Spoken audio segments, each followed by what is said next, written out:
Welcome to SF Commercial Property Conversations with Bruce Bean, where Bay Area investments meet expert insights. Get ready to unlock the strategies of commercial real estate success. So today, I'm very happy to say we have Charles Katz with us, and Charles is in the wild world of insurance right now. And so, Charles, it's great to have you. I would love to hear kind of how you got from basically California to Illinois and then back to California and into the insurance world. Well, I was raised in California along the Miracle Mile in Los Angeles and went to grammar school there. My father invested in a distributing company back in Indiana, so we moved back there for my high school days.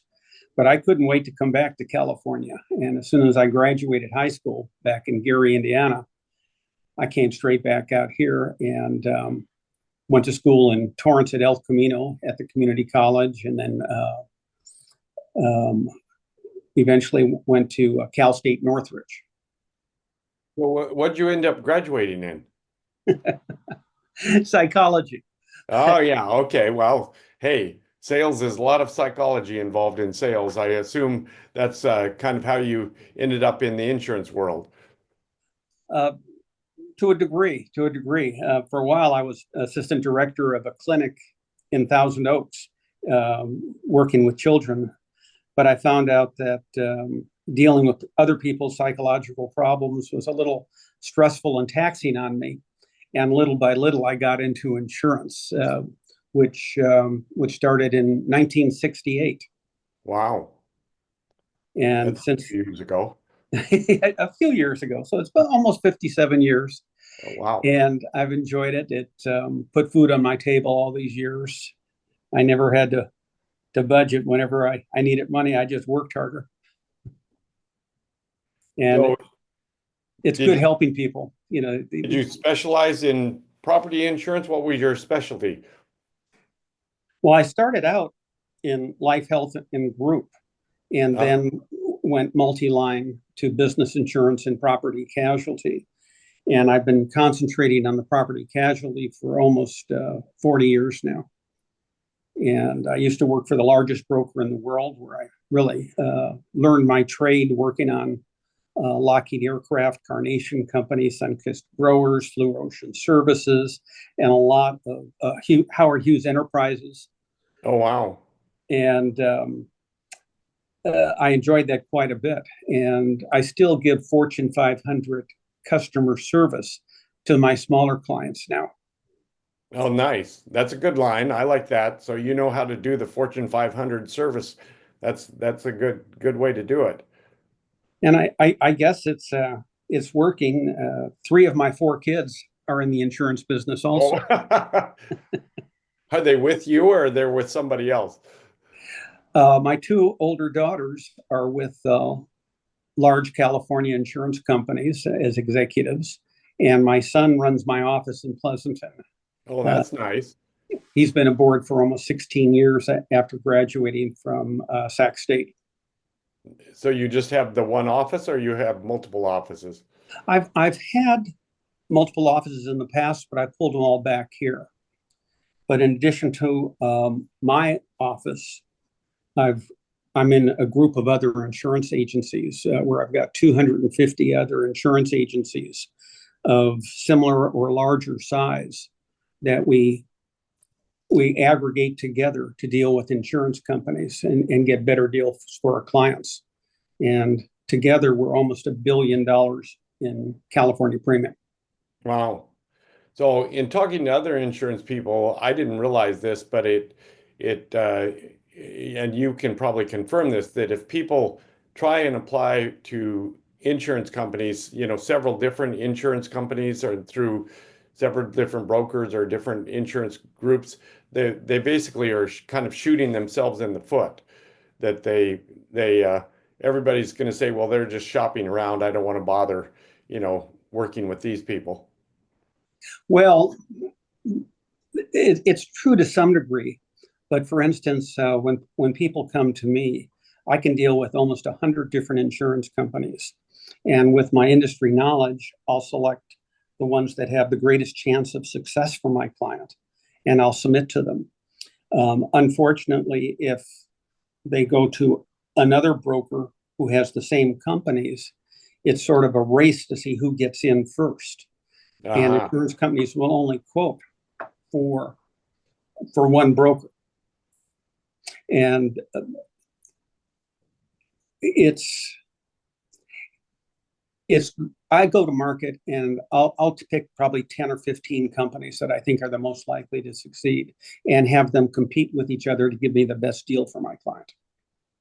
So how are you finding these crazy online insurance groups? Are you having to compete against the online world?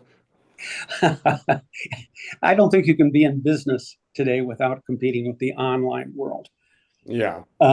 And what I'm finding is a lot of clients are curious and they'll go online and get some ideas of what's out there.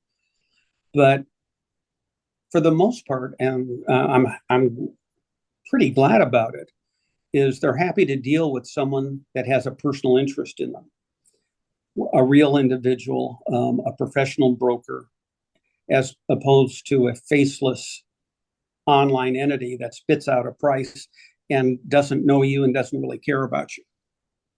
So what happens if there's a claim that comes in? Do you service that claim or does the insurance company service that? Well, if I've done my job right, I'm dealing with an insurance company that's going to take care of my client's interest properly. And they deal with the claim with the insurance company adjuster, but I'm always there to help them and monitor it and get involved, when it's necessary. So I suspect you had several clients that ended up in the big fire in LA. More than a few. More than a few, yeah. So you were just mentioning earlier that the insurance commissioner in California is going to make some adjustments, or they made adjustments today, just today, it sounds like. Well, in those particular areas, because they're high fire hazard areas to begin with, a lot of them had insurance with the California Fair Plan. And the claims coming into the California Fair Plan are overwhelming. And I read on the internet today that Ricardo Laura, the insurance commissioner, just assessed all the insurance companies writing business in California. Yeah. So, and it's going to be $1 billion, and half the billion is going to be passed on to consumers as a surcharge on existing policies, and the other half are going to have to be absorbed by the insurance companies out of their profit and loss. So does that mean if you own a house up in, Pleasanton, in your case, you might get assessed if an extra fee for this insurance situation? That's my understanding of the way it's going to work out. But we'll see how the actual application takes place. Is there any pushback that people can have to say, whoa, wait a minute, why should I be paying for LA fire? I'm sure we're going to hear that. Oh, okay. And I'm not sure how I'm going to answer it, but since the pandemic, we've always had that expression, well, we're all in this together. Right. The money's got to come from someplace. In insurance isn't a government fund per se, and it has to be paid by all of us together. Right. It's what's called shared risk. That's what it's all about. But nobody really expected that they'd come back and add a surcharge on existing policies. It's going to be quite a experience. What do you think that average cost might be for a consumer? Say if you had a $3,000 policy or something like that. I can't begin to speculate. Yeah. I'm not sure how it's going to trickle down. Yeah. It'll be interesting. Consumers aren't going to be happy with it. Unless you're in the fire area and you're getting your claims paid. Right. Insurance companies aren't happy with it. $1 billion assessment, that's huge. Yeah. And the insurance companies can't pass along more than half of it. Right. Will So, that cause insurance carriers to leave the state? I'm not sure. mm, that's It only hit today, yeah, and yeah. insurance companies have 30 days to come up with the money, the $1 billion. Oh, really? Oh, Only 30 days. they've got to try and collect this money in 30 days?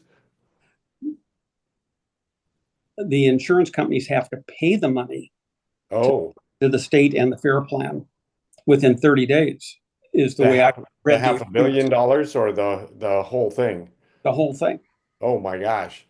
So Then then, they'll have to figure out the process of getting back a $500 million of it. oh wow.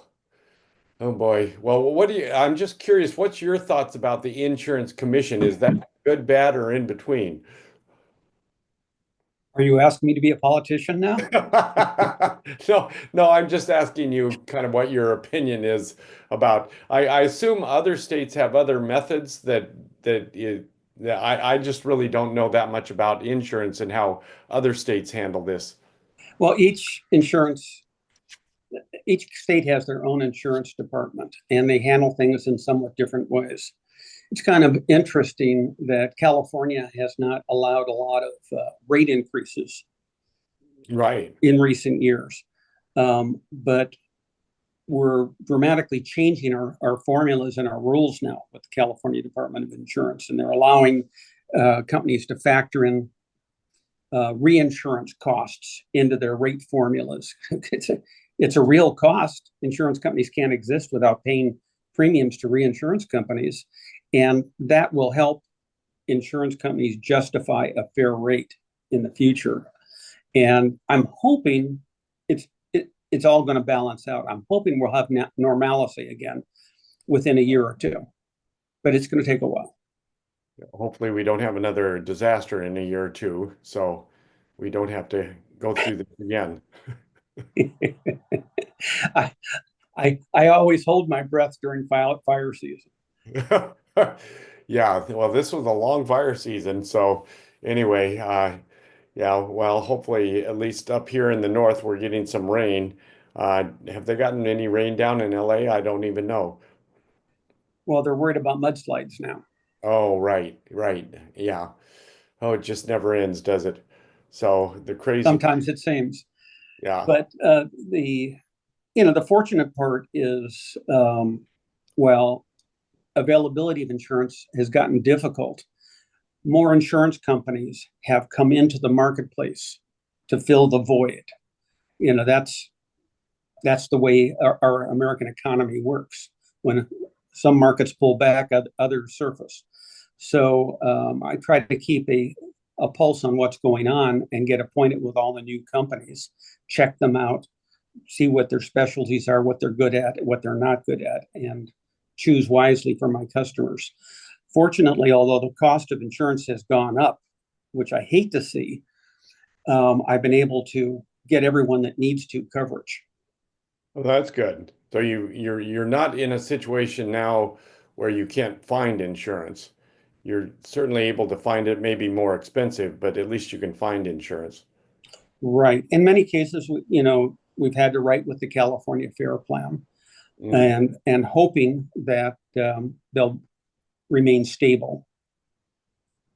And other insurance companies have come in with what they call a difference in condition or wrap policy to add the other homeowners coverages that normally exist in a single policy. Now they have to have two policies in many cases.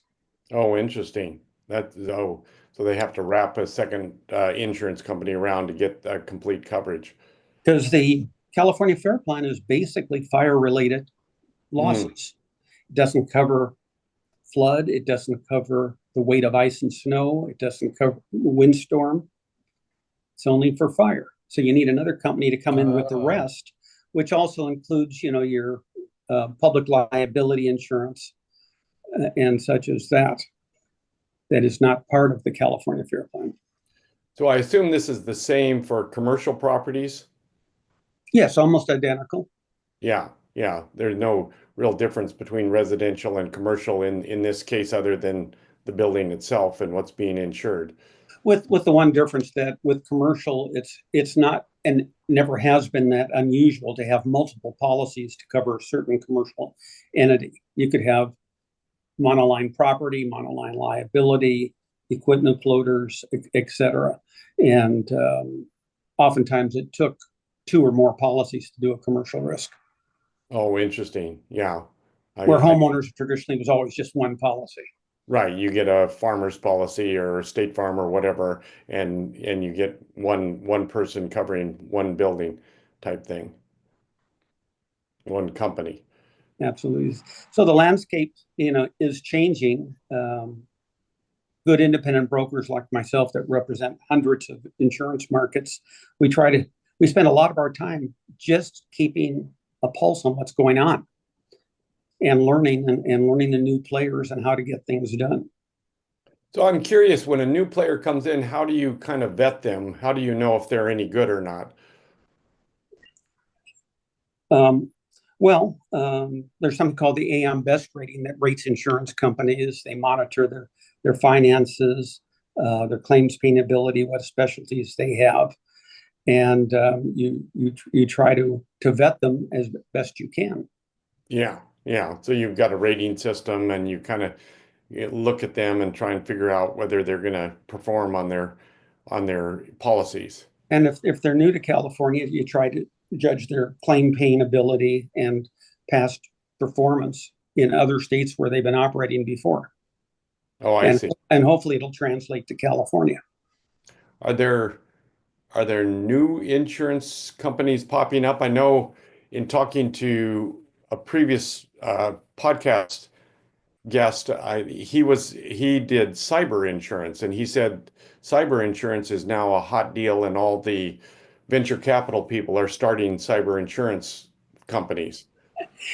Yeah, there's a big marketing push for that. Of course, that doesn't hit the average Californian, although it does in most businesses need cyber insurance, and that's a very active market.